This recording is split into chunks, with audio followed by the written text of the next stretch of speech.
What's up, guys? I'm Alex. I'm Jason. We're the Table Monkeys, and we're here with another video in our series called Starting From Zero. And in this video, we're going to start to talk about learning where to fight depending on what fundamentals you're able to maintain or gain control of. Right? So let's start from the beginning and kind of work our way to where we're at now. Exactly. So in our first video, we talked about the setup. So in our fundamental setup, we are going to wrap our leg around the peg leg, opposing leg in the direction we want to go, turn our body so we're nice and twisted, elbow inside our body in the center of the pad. Then we are also going to put our hand on the other peg. We're going to load riser, pronation fully locked.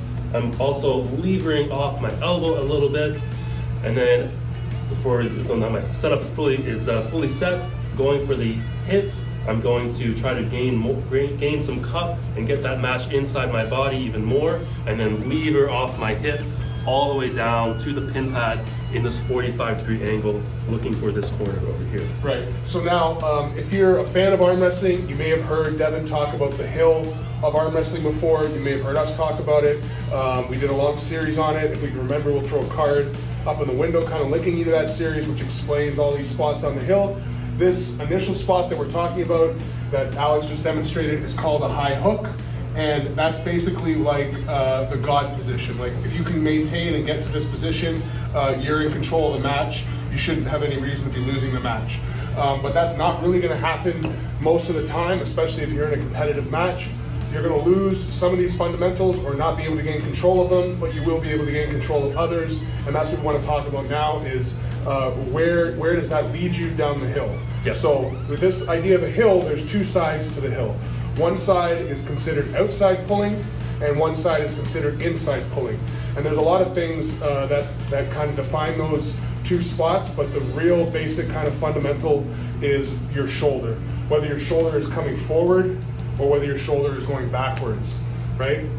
Yep. So I'll say going backwards, outside, forward, inside pulling. Right, and then the chain for arm wrestling starts with your hand. So you really want to feel what you're losing in your hand before you make other adjustments. And then after that, there's elbow flexion and kind of shoulder integrity. And those are, once you're in the match, those are the things that you might decide, like how you're going to attack your opponent. Are you going to attack his elbow, his shoulder, or his hand? But the first thing you want to go from is what's happening in the hand, right? So we'll talk about, you want to talk outside first? Right. So outside first, so Alex goes for that initial hit, but he can't get any cup. But he is winning the rising game. So he's not able to turn my pronation over, but he is taking some of my riser. So instead of trying to fight even more for that cup when I don't think I can get it, I'll just commit fully to an outside move into what's called a posting top roll, and just fight higher with this knuckle and go, instead of at a 45-degree angle, more back towards me. Yeah. And then it's going to allow me to actually gain some reflection near the pin pad. Yeah, as he gets me further away from his arm, there's going to be a point where my pronation is starting to give out because I'm in a much less advantage, or a much weaker position for my wrist. So now his cup is actually going to have an effect or be able to break my pronation, and he'll be able to finish the move there.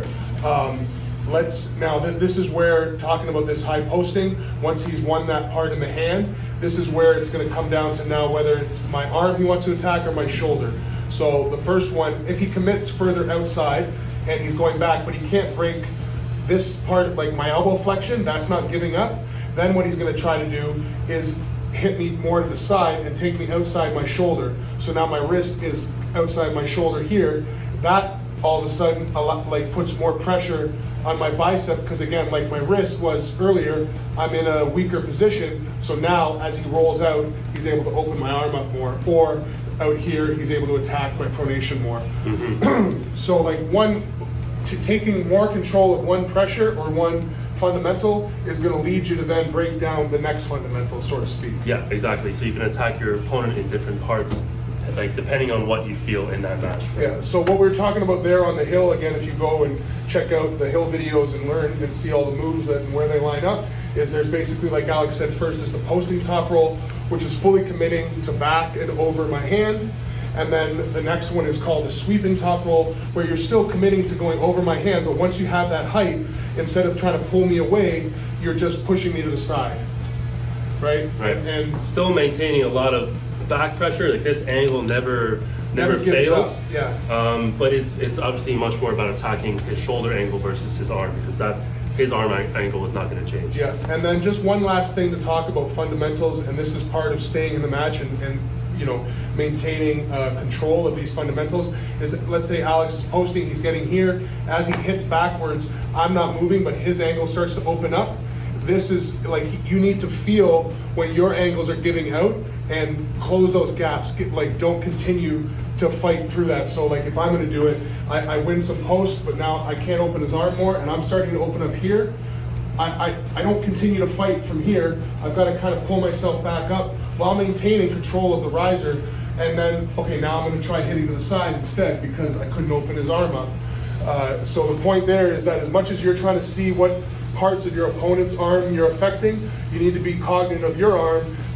And it's something I super guilty of and still am, is I'll hit, I won't get the movement that I need, and I'll end up running way away from my arm, and now I'm too far away that when I come back up to adjust, my opponent can take me way further. You know, he's still fully in control of the match. So yeah, the quicker you realize that, the better the better chance you have at getting back behind your arm, right? Exactly. Because if you get so far back here, you have so much further to come back. Yeah, that I have a big gap that I can fill with pressure to keep you away from your arm. Yeah. So that's just a sort of a side note. It's not just paying attention to how you're attacking your opponent, but a lot of the time your attacks can put you out of position. So same thing, if you go to attack way to the side and you end up outside your shoulder here, you need to get back behind it quick before I'm able to either pull you away or keep going to the side with you.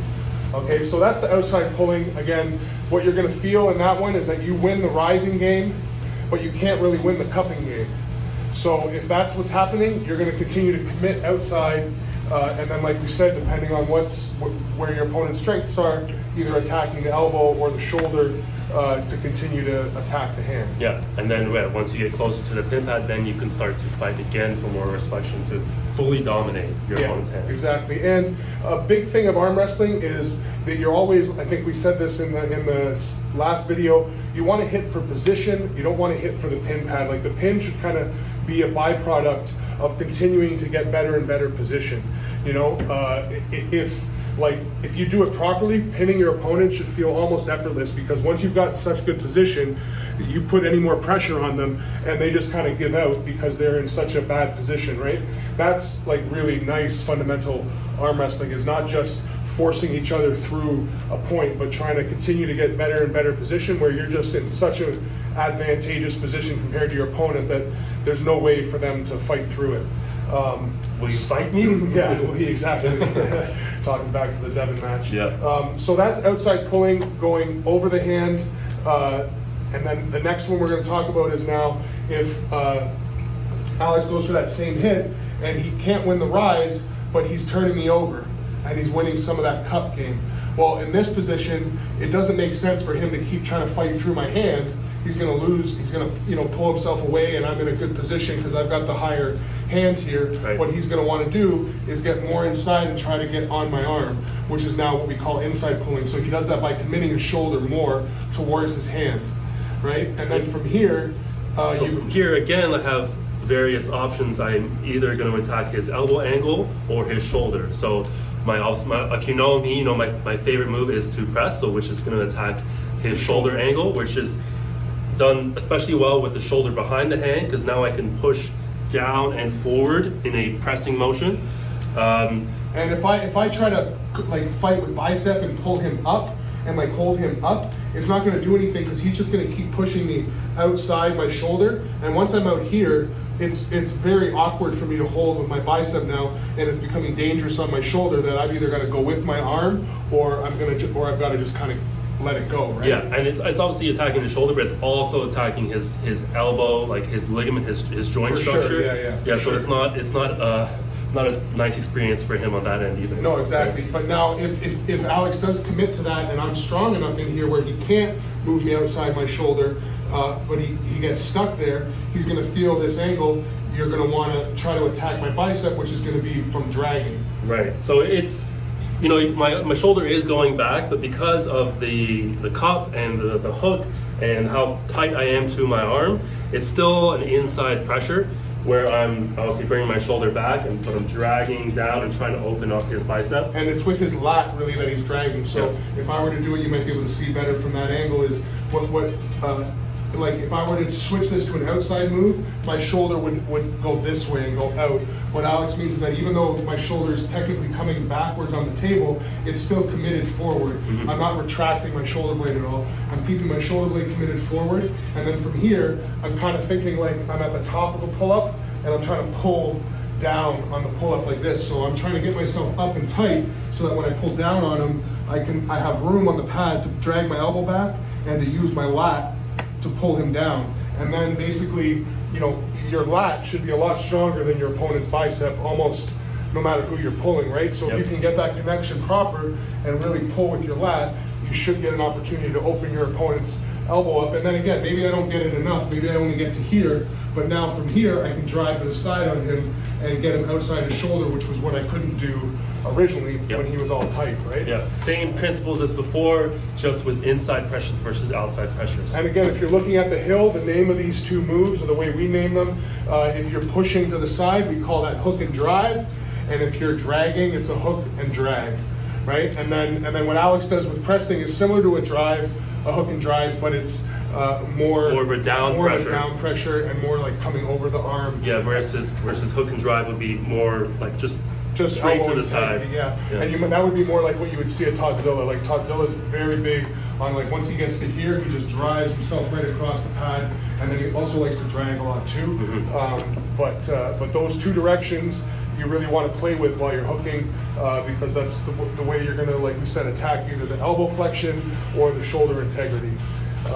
So yeah, those are the two moves, inside, outside. Those are the two ways that once you've established the hit, you're basically thinking of those two fundamentals. If you're winning the rising game, but you can't seem to cup, you're going to continue to commit to outside. If you win the rise and the cup, you're pretty much in your high hook. You're in your high hook. That's beautiful, right? Yeah, that's what you want. But you're gonna most likely like win one and not the other. So. Right. And then if you're losing the rising battle, but you're winning the cup battle, commit inside to your hook, and then flow through the hook and drive and the hook and drive pressures to continue to dominate your opponent. Yeah, and as you get more advanced with these kind of moves and understanding these pressures, that's where you'll hear, like Devin use the expression, never fight a losing battle. It's like you learn how to give certain things up in order to fall into, so even better with this hook pressure thing, if we both fight high, and I feel I might not be able to maintain it, and I know he's going to drive right hard to the side, I might just give up that pronation and that rise to really lay in my hook. So it's not even that I won the hook off the go, it's that I could feel with where he's going, I'm not gonna be able to maintain this here, so I'll give it up so that I can secure my cup. And now I'm in this defensive hook position, and if it works, usually guys end up opening themselves up because they feel like they got something, and then all of a sudden they're like, oh shit, no, I didn't, right? So that's how, as you learn these pressures, you start to learn how to bait and switch your opponents into the positions that you want. So again, that's why what we really are trying to preach with this whole series is learning everything from the top down, so that you become proficient with each spot. So maybe that's not like your go-to spot, but you know how to use it well enough that you can get to your go-to spot. Yeah, exactly. Like, you know, if you know you want to be hooking and driving, still fight for that high hook, and then work your way into that position. But if you can get everything off the go, then obviously take it. Yeah. But be prepared to give things up to gain another position and then fight from there. Yeah, and again, that's why if you're learning all the fundamentals, you start to learn to feel what is giving out is gonna, if you learn it in this progression, it should make it very easy to be like, oh, okay, I'm losing rise, I gotta commit to my cup, or okay, I'm not getting my cup, but I'm keeping that rise, I just gotta commit outside. It's gonna become much more instinctual if you build it that way, I think. Yeah. So that's the video. That's the video. Please like, comment, subscribe. All those things. Monkeys out. Peace.